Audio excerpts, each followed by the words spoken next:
اب یہ بات ہو رہی ہے مذاکرات کے بعد کے بیانات کی کہ بیانات کون کیوں دے رہا ہے. لیکن آپ دیکھیں عرفان صدیقی صاحب نے پہلے دن کہہ دیا تھا کہ ہم باہر کی دنیا سے بے نیاز ہو کر مذاکرات کریں گے. ہم دیکھیں گے کہ باہر جو بھی بیانات چل رہے ہیں ہم اس کا کوئی اثر نہیں لیں گے, کیونکہ اگر ہم نے اثر لیا تو پھر تو ہم بات چیت کر ہی نہیں سکتے.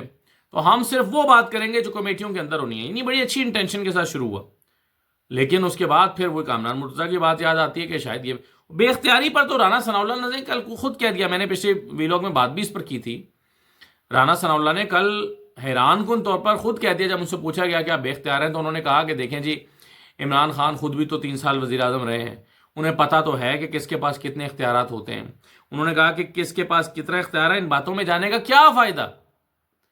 اور یہ کوئی کرنے والا کہتے ہیں کہ مذاکرات, یعنی جب آپ سے اختیارات کا پوچھا گیا کہ کتنے اختیارات ہیں تو کہتے ہیں یہ کوئی کرنے والی بات ہے.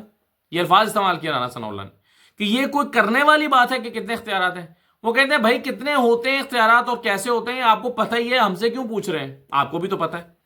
یعنی انہوں نے اپنی لاچاری بے بسی کا اظہار رانا ثناء اللہ نے خود کر دیا. تو جب ایک طرف وہ بے بسی کا اظہار کر رہے ہیں, ملاقات تک نہیں کرا سکے مذاکراتی کمیٹی کی, اور ایک تیسرا سیشن نہیں کرا پا رہے ہیں, اتنی بھی حیثیت نہیں ہے اس کمیٹی کی, تو پھر یہ جو بڑکے خواجہ آصف مار رہے ہیں کہ جی نہیں مذاکرات بنتے نہیں ہیں, اور بنتے ہیں نہیں بنتے نہیں ہیں, وہ آپ مذاکرات جو ہیں وہ کرنے کی حیثیت ہی نہیں رکھتے, آپ کو فیصلہ کرنے کی حیثیت بھی نہیں رکھتے. آپ کو کہا گیا کہ مذاکرات کریں تو آپ کریں گے, آپ کو کہا گیا کہ نہیں کر سکتے تو آپ نہیں کریں گے. تو یہ صورتحال جو ہے وہ ان مذاکرات کے حوالے سے تو یہ ہے. تو اب یہ جو منظر بن رہا ہے, یہ نقشہ بن رہا ہے, اس کو آپ ذرا چیزوں کو آپس میں ملا کے دیکھ لیں. تو ویسے بھی دیکھیں نا, عمران خان نے کہہ دیا ہے کہ اگر اگلی سیٹنگ میں جوڈیشل کمیشن نہیں بنتا تو اس کے بعد چوتھا سیشن نہیں ہوگا. اور شیخ وقاص اکرم نے اس بات کو دہرا دیا ہے.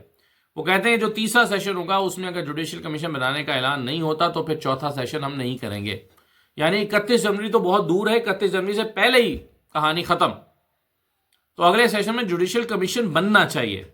یہ پی ٹی آئی نے صاف صاف کہہ دیا. تو کیا کوئی جوڈیشل کمیشن بننے جا رہا ہے؟ نہیں بننے جا رہا. 9 مئی پہ اگر بن بھی گیا تو 26 نومبر پہ نہیں بن سکتا, کیونکہ 26 نومبر پہ میں جو گولیاں چلی ہیں, کیسے کمیشن تعین کرے گا کہ ہاں گولیاں نہیں چلے. اور پھر کمیشن بھی کیا مانگ رہی ہے P T I, supreme court کے سینئر تین ججز کا کمیشن مانگ رہی ہے. اب سینئر تین ججز اگر بیٹھ گئے تو کیا وہ کیسے ان گولیوں پر جو انسانوں پر چلائی گئی تھیں, جس میں 13 لوگ جاں بحق ہو گئے اور 65 لوگ زخمی ہیں, ان پر یعنی عام سادہ سویلین لوگوں پر گولیاں چلانے کو کیسے کوئی چھپا سکتا ہے؟ تو یہ واقعہ تو ہوا ہے, تو حکومت اس پر کیسے کمیشن دے گی؟ تو اس لیے میں کہہ رہا ہوں کہ مذاکرات کا باب تقریباً آپ بند ہی سمجھیے. اور پی ٹی آئی اب اسیران کی رہائی سے زیادہ جس پر ایمفیسس کر رہی ہے وہ ہے یہی جوڈیشل کمیشن کا معاملہ. یعنی اسیران کی اور عمران خان کی رہائی سے بھی زیادہ جس پر فوکس کیا ہوا ہے وہ جوڈیشل کمیشن ہے. تو حکومت جوڈیشل کمیشن کیسے دے سکتی ہے؟ تو اس لیے مجھے نہیں لگتا کہ یہ مذاکرات نتیجہ خیز ہونے جا رہے ہیں. آپ دیکھیے ایک اور معاملے پر ذرا ڈسکس کر لیتے ہیں. ڈونلڈ ٹرمپ کے حوالے سے ایک بڑی آخری سی امید آپ کہہ سکتے ہیں کہ حکومت کو تھی. بائی دا وے جنوری میں جو مذاکرات شروع ہوئے ہیں یہ صرف اسی لیے شروع ہوئے ہیں کہ 20 جنوری کو ڈونلڈ ٹرمپ نے حلف اٹھانا ہے, اور اس کے بعد رچرڈ گرینل کے ٹویٹ سے انہیں لگتا تھا کہ ایک واضح طور پر پالیسی ڈونلڈ ٹرمپ کی آ چکی ہے, اور اس کے بعد ڈونلڈ ٹرمپ جو ہیں وہ یقیناً کوئی کردار ادا کریں گے. اس لیے حکومت نے گھبرا کر مذاکرات شروع کرا دیے. لیکن پھر 2-3 چیزیں ہوئیں. ایک تو رچرڈ گرینل نے محتاط رویہ اختیار کرنا شروع کیا, جس کے بارے میں شہباز گل نے بھی کہا تھا کہ جی اوور آل تمام معاملات پر بات کرنے کے لیے ڈونلڈ ٹرمپ نے فی الحال روک دیا ہے, اور وہ کسی اور وجہ سے روکا ہے, اس سے ان کا کامنٹ نہیں آ رہا. اور دوسری بات ہے کہ ڈونلڈ ٹرمپ اپنے کیس کی وجہ سے بھی الجھے ہوئے تھے. تیسرا یہ ہے کہ ابھی تو خیر 2-4 دن سے ویسے ہی کیلیفورنیا کی آگ نے جو ہے وہ لپیٹ میں لیا ہوا ہے امریکیوں کو, اور یہ میرا خیال ہے ہوم ٹاؤن بھی ہے ڈونلڈ ٹرمپ کا.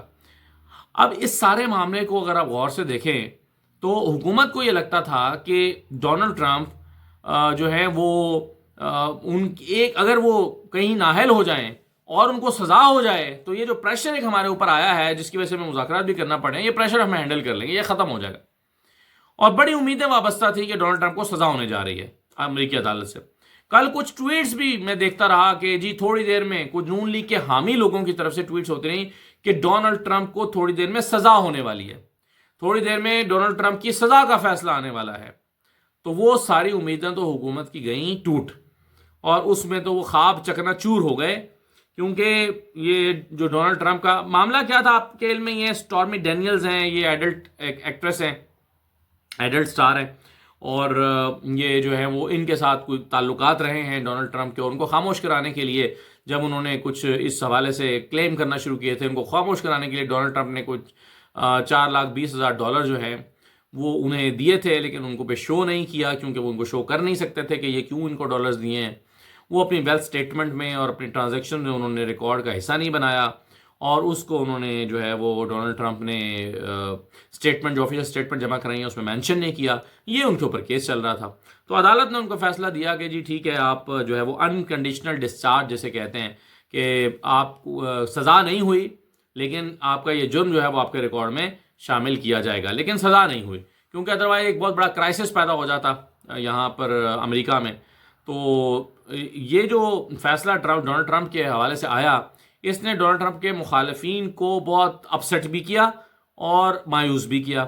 تو بہت سارے میں دیکھ رہا تھا پاکستان میں عمران خان مخالف لوگ جو ہیں وہ امید لگائے بیٹھے تھے کہ ڈونلڈ ٹرمپ کو سزا ہو جائے گی تو راستہ کھل جائے گا، لیکن ایسا تو نہیں ہوا.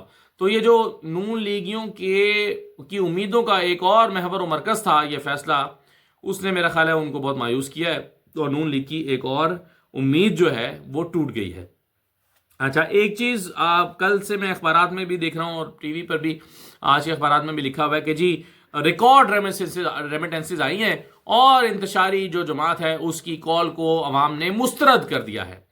یہ سٹیٹمنٹس کے ساتھ آج اخبار میں خبریں بھی لگی ہوئی ہیں، اور حکومت نے یہ سٹیٹمنٹس بھی دی ہیں کہ جی عمران خان نے جو ریمیٹنسز بند کرنے کی اپیل کی تھی اس کے نتیجے میں جو دسمبر میں اور 6 ماہ میں جو ہے وہ خاص طور پہ دسمبر میں 33% اضافہ ہوا ہے، مجموعی طور پر 33%، اور دسمبر میں بھی اسی طرح سے کچھ % اضافہ ہوا ہے ریمیٹنسز میں. تو دیکھیے، ایک تو یہ ہے کہ دسمبر میں 3.1 بلین کی ریمیٹنسز آئی ہیں، بالکل ٹھیک ہے، اور 6 ماہ میں $17.8 بلین کی جو ہیں وہ آئی ہیں، اور 6 ماہ میں اگر $17.8 بلین یعنی 18 تقریباً، تو یہ $35 بلین کا جو ٹارگٹ ہے وہ اچیو ہوتا ہوا نظر آئے گا اگر یہی چلتا رہا. لیکن معاملہ یہ ہے کہ اس کو جو ریمیٹنسز ہیں یہ پی ٹی آئی نے دسمبر کے آخری ہفتے میں جا کر کال دی، آخری ہفتے کے بھی آخری دنوں میں.